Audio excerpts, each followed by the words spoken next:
muri edikasiyo habayemo impinduka zidasanzwe, aho nta munyeshuri uzongera guhabwa kaminuza na leta, ahubwo uzajya atsinda niba uzajya abyisabira.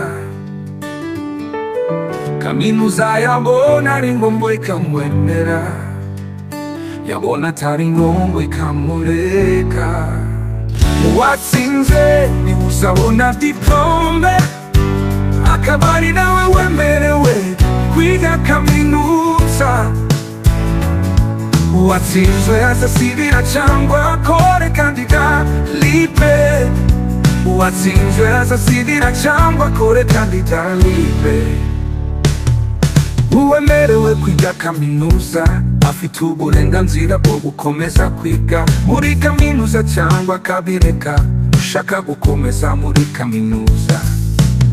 Yarayandikira akayimenyesha ibyaziga, kaminuza irabisuzuma ikareba amanota afite, ibyari gusaba kwige bitewe n'imyanya ihari, bakamwemerera cyangwa bakamwangira.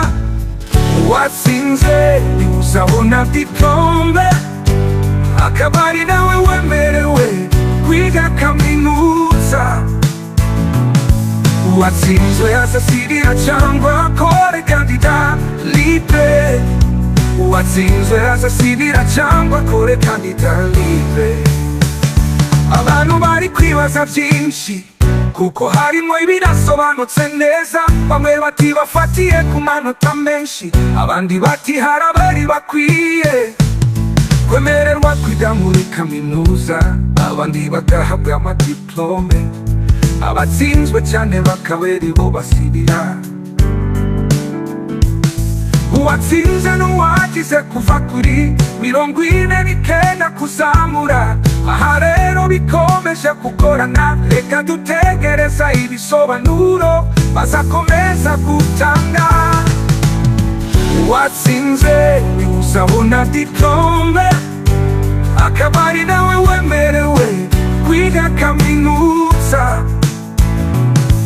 Uwatsinzwe azasibira cyangwa akore kandida libre, uwatsinzwe azasibira cyangwa akore kandida libre.